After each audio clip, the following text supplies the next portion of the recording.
business with a servant's heart. Welcome to the podcast. Inspiration, motivation takes. Listen to the pod. Welcome to Doing Business with a Servant's Heart. I'm your host, Steve Ramona. Every episode is an invitation, a reminder that business and life isn't just about profit, it's about purpose. It's about showing up with a servant's heart in every deal, every decision, every day to make a powerful impact on others. Today's guest is going to light you up with a big light bulb. She's going to motivate you, challenge you, and more importantly, you're going to walk away with tools that inspire action, both in your life and the lives of others, and then you can impact them and share with them. Before we dive in, here's your homework today. How are you going to serve yourself and how are you going to serve others today? It doesn't have to be a big impact. Even a small act of kindness or courage can change the game. So lean in, take notes, and let's discover how servant leadership in business can create ripple effects that last far beyond the bottom line. Now, a quick shout out to my sponsor, Epic Impact, the only universal emotionally resonant messaging framework that works anywhere for any audience. This four-step system transformed how I pitch, how I post on social media, and how I podcast. I do four things. I engage, I persuade, I inspire, and I close with clarity. I use it daily, multiple times, and it's incredibly changed my life. Grab your free trial at epicimpact.ai with promo code Steve to inspire action today. And a quick shout out. We have top 6 in small business marketing in the world. It's because you guests, like my guest today in the audience, you're inspiring people, you're sharing this and motivating people. We're making the impact I just talked about. So let's keep doing that. With that being said, Dharma, welcome to Doing Business with a Servant's Heart. Thank you so much for having me. It's so good to see you again. You too. Transformationalist. Who is that? Yes. Transformationalist? What is that? Well, you show up at the beginning of the tunnel, and I'm calling it a tunnel because it's pretty dark. Your future looks pretty dim. All the different opportunities that you thought that you actually had are either missing, you can't see them, and it just looks like you're looking into the darkness. It's the light at the end of the tunnel that I make sure that you aim for, and I help you remove all the obstacles in between now and then. So when you meet me, you show up as less than your authentic self, and you come out on the other side true to yourself, loving, caring, charismatic, and in your full self. Powerful. Talk about your trauma and your background and the journey of that got you here today. Boy, how explicit do you want me to be? Honest? Whatever you're comfortable with. All right. Started out when I was about a toddler, and I realized that this is not a good place for me, and I needed to protect myself because my own home and my own family was not safe for me. My body was not safe. I was exploited, used, and handed over and offered up for services that I'm only going to leave your imagination to the limitations as to what that would entail. At the age of 12, my mom's boyfriend raped me, beat me up so badly that I was in intensive care for a week, and the state decided to remove me from home. By the time I was 13, the state tried to place me back with my mom. I ran away because it just didn't work. And at the age of 15, I was emancipated, got myself through school. And unfortunately, that is also when I started to become very aware that I was repeating a lot of those patterns that my mom had imprinted upon me. So when I had my daughter sitting at the dining room table at the age of 3, I'm not going to eat because you're not eating. I knew I needed to do something different. Having gone through therapy, I decided to study therapy. What does that actually do? And realized that I would only be repeating the narrative, confirming this negative behavioral pattern that I so desperately was trying to change. Went into NLP, breathwork, studied quantum healing, internal family systems, religions, went into neurology, all of those different things that we have within our physical body to not just learn, but to understand not why you do it, but why I kept repeating this self-sabotaging behavior over and over and over. And I actually kept doing it, ending up in an abusive relationship and got married to an abusive husband. And I ran out, no shoes, no keys, nothing, because I was afraid for the life. So if I have a degree in psychology, understand neurolinguistic programming, and all of those different things, then what is it that my body is remembering that my brain is completely blocking? And I went in and I studied. I had study groups. I would work with cohorts just to kind of find out, why are we doing this? Circles of exploration, and really honing into the religious part, the cultural part, our DNA, the culture that we take with us from where we're from. Not just that I was born in this country, but my parents and their parents. That all plays a role. And that's when I found kind of the key to why I was able to shift it, which I call the resilience code today. And I started to use it with my breathwork clients. So I do rebirthing breathwork, neurolinguistic programming in conjunction with traditional Chinese medicine or Ayurveda, kinesiology, and Reiki and chakras and all of those different modalities to meet you where you're at. But I started to use the combination of all of those different things to help you reset at a cellular level in the nervous system, allowing the nervous system to reset from a traumatic experience to a neutral experience, and then allowing it to rewire in the brain.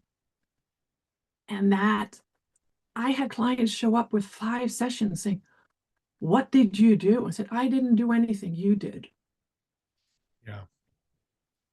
What So do you that's the say journey. to, yeah, what do you say? Because I know you've probably heard this. Oh, it's too woo-woo. It's, that, type of thing. How do you take the woo-woo out of it and say, hey, this is going to help your business and help an entrepreneur who are listening today? Well, I will give you a few examples. One client, when she called me up, she couldn't finish a sentence because she was so overwhelmed, stressed out, diagnosed with brain injury, psychological issues of not being able to go outside, the fear of your own shadow, you name it, it was there. And about 3 months into it, she's back as a professional dancer. She is rebuilding her business and is currently on a road trip to reinvigorate her business in music. Refound her voice just by resetting her nervous system. She's no longer diagnosed with a brain injury. Another client of mine thought she was in an abusive relationship because he kept telling her, "But I want you to be independent. I want you to find the best in your life." But it triggered the sensation of her feeling rejected. Think about it. We're living with somebody who wants us to be the best that we can possibly be, but because he is not codependent, it made her feel rejected. And then realizing, oh, I can do this, and step back into her mastery and her degree and take ownership and build her own company. Another one, yes, we're talking, what is in it for you? I have an entrepreneur who showed up who said, "I can't do this. It is just not working out." 1 hour, and he calls me back and he said, "I have the entire organization figured out." And this is what happens when the brain, the amygdala in our brain is hijacking, we're in fight flight. We're on constant defense, and it will continue pumping out adrenaline. So we're constantly in defense. So what happens in the moment when I teach you to relax, I will teach you this breathing exercise to relax the brainwave changes, your heart rate lowers, and all of a sudden your frontal lobe will kick in and you resolve problems, because creativity is in the frontal lobe, not in the back of the brain. That's the benefit. And this is exactly what he told me. Every CEO, every leader should work with you because they show up as their true authentic self without being defensive, which makes them approachable. And how many leaders do we know are, nope. So that's what he told me. So the breathing exercise, if you want, I can show it to you right now. Yeah, let's do it real quick. Okay. It is inhale for 4, hold 2, exhale for 6.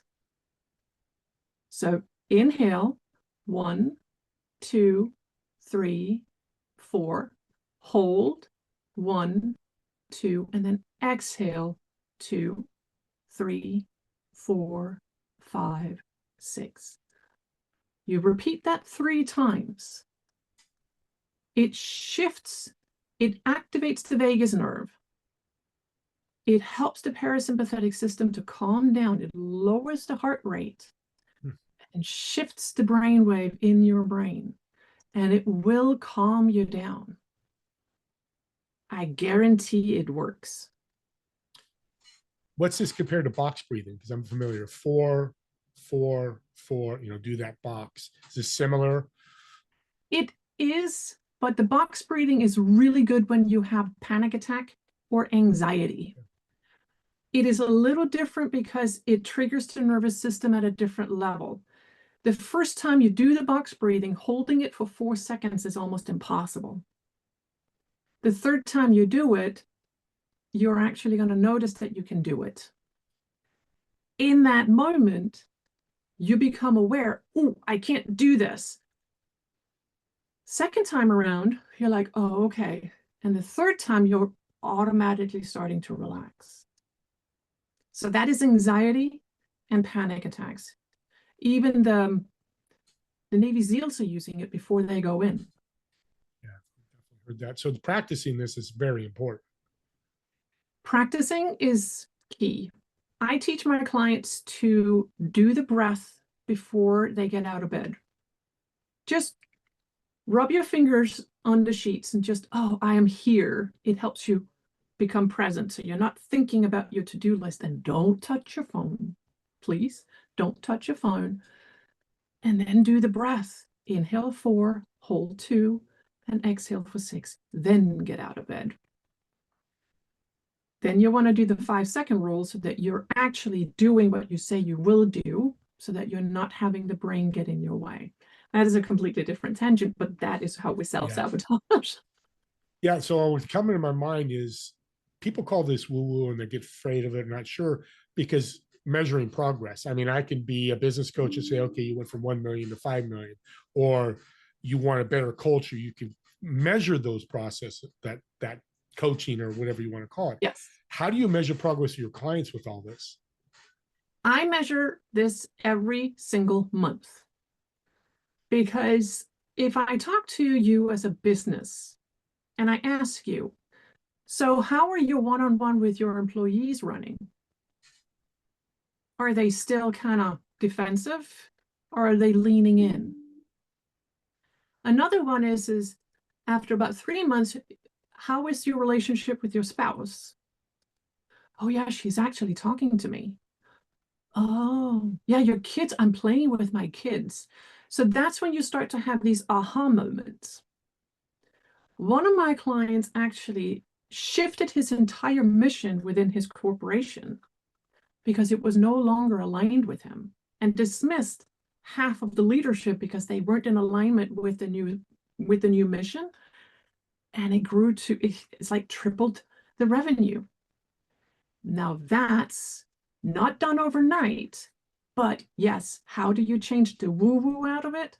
It's in the small stuff, because all of a sudden you start to actually realize, I'm actually laughing. I'm actually smiling. People are talking to me again. People are not running from me. That's how you measure it. It's really cool. What's the challenges high achieving leaders that you work with have? What the challenges are? What are their challenges and how do you help them with those challenges? So one in particular is the sensation of overwhelm. Because as a high achieving entrepreneur, we have a lot on our plates.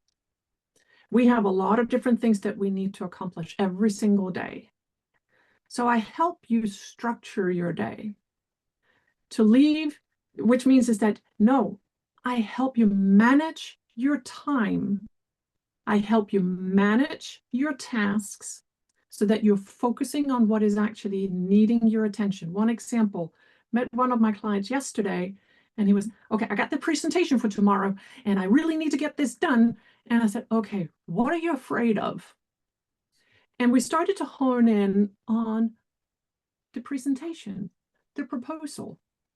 What is not matching? Let's focus on that.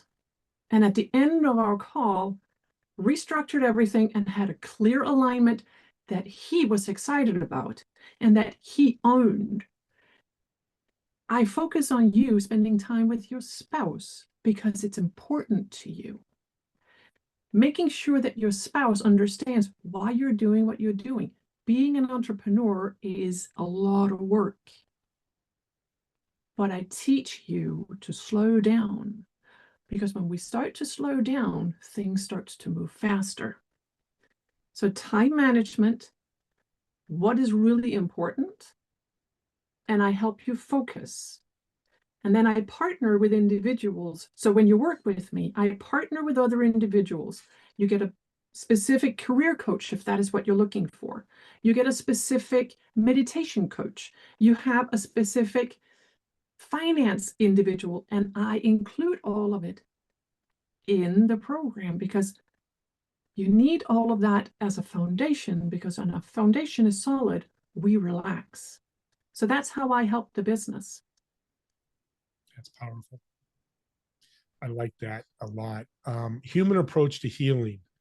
You've mentioned that in stuff I've read about you. Talk about that, because the human approach is unique and different for a lot of people. I got to meet you where you're at. Okay. The human approach is to acknowledge where you're at, not where you think you are. Because if I try to reach you where you think you are, we are not in alignment. How does that play out? We have a vision of what we want to become. So we are already in the future. We're already worried about something that's going to be 2 or 3 months from now. The brain is already focused. You see where the anxiety is going? We're already worried about something that hasn't even happened yet. I meet you where you're at, and I see you, and I allow you to be you. I want you to get angry with me. I want you to get frustrated with me. I want you to be you, nobody else. I'd rather you call me up and yell at me, because I don't take it personal, but your spouse will. Because why do we get angry? We are getting angry because I didn't get what I wanted. Expectations are the road to hell because they're in the future. Or we're stuck in the past. I am worried about something that happened last week. That's not going to help you today. I help you meet yourself right here, right now. That is somatic body awareness, and that is the human connection. COVID taught us that human connection is needed. I don't care what people say. It's just that we just need that as how we're built. Last question. We're coming to the end here. What's the journey for Dharma look like in the next year or two? Oh, well, I am excited to actually explore this with all my clients and everybody else. But a year or 3 from now, I am working on a retreat. I have 2 different retreats that I'm working on. One is for women only, and it's doing something that I used to do about 20 years ago, and it's completely woo-woo. Girls coming together, sitting around the bonfire and dancing under the moonshine. Yeah, it's completely woo-woo, but imagine actually being able to giggle and have fun and not be worried about what everybody else thinks about you. The other one is actually for both men and women. You can come as your spouse, couples, but you can also come alone. And it is a 3 to 5 day opportunity to meet yourself. And I will co-host it with others to give you the full immersion, cut off from the world, be completely engrossed in this experience. And that is coming together within the next year, year and a half. So that is the plan for the next. And then you have the cohort that I'm building out, where you're going to be able to join and spend time with like-minded individuals. So you get the human connection. What's going on in your world? Oh, it's not a, hey, you can hire me for this. No, it is an opportunity. I know somebody who can help and support, like you, Steve. Who do I know that you can benefit from? How can I connect you? Has nothing to do with what it is that I do for a living, but how can I help you? Powerful. Those are so powerful. Let's end with a fun question. I've got a reservation at a restaurant. I want to get to know you a little deeper. There's a table of 4. You're going to sit in one of the chairs, the other 3 empty chairs. Who would you invite, whether dead or alive, to converse, get to know, get in their head, learn from, and what food would you order for the table? Oh, David Rock would be one. How the Brain Works is absolutely phenomenal. Suzanne Tyler King, I love her sense of humor. I think we could have a really fun conversation. And a third one would need to be, I really would like to have a conversation with Paramahansa Yogananda and how he envisioned the shift and the blend of the merge between the Indian culture and the Western culture, because he was the one who actually did that. What would I order? Probably just water, vegetables, and finger food. So you can talk. Love it. And you're the first guest in 770 shows that picked one of my guests to be at their table, because STK has been a guest to my shows, a number of my shows. So I love that. I love new things. I love a first. So you did that. You're a blessing in more ways than one. Thank you for being here, taking the time. I know people listening and want to learn more. How can they connect with you? Well, the best way would be get on my calendar. The link, I will send it to you, but it is also available on LinkedIn. Follow me on LinkedIn, but my Substack is probably the best way to keep up to date of my upcoming events. I have a free membership and a paid membership. Paid membership, you get to know the deep and dirty, the sound in your voice that you did not listen to. That is where she's going to be in your face and tell it to you truthfully. There's not going to be any barriers. If I do that on LinkedIn, I get censored. I can't do that. Yeah, and they're limited there, which is great. And we'll put all that audience in the show notes, or you can reach out to me if you want me to connect with her. I have all her contact info. Thanks again, Dharma. Beautiful, beautiful show. Thank you. Thank you for having me. You're so welcome. And audience, subscribe to the YouTube channel. And Dharma's a perfect example. What a link you can give to somebody that's really looking to be self-aware, take care of self-care, and they listen to her for 10 or 15 minutes and go, I got to connect with her. Or something she says today impacts somebody. You just gave a gift. I think that's what podcasts are about. So subscribe to mine or others, whoever it may be. When you get that gift, share it with others. You'll make the impact I talked about in the beginning. With that being said, thanks. Me and Dharma want to thank all of you for watching or listening to this podcast. And we'll see you all in the next episode of Doing Business with a Servant's Heart. Have a great day, everyone.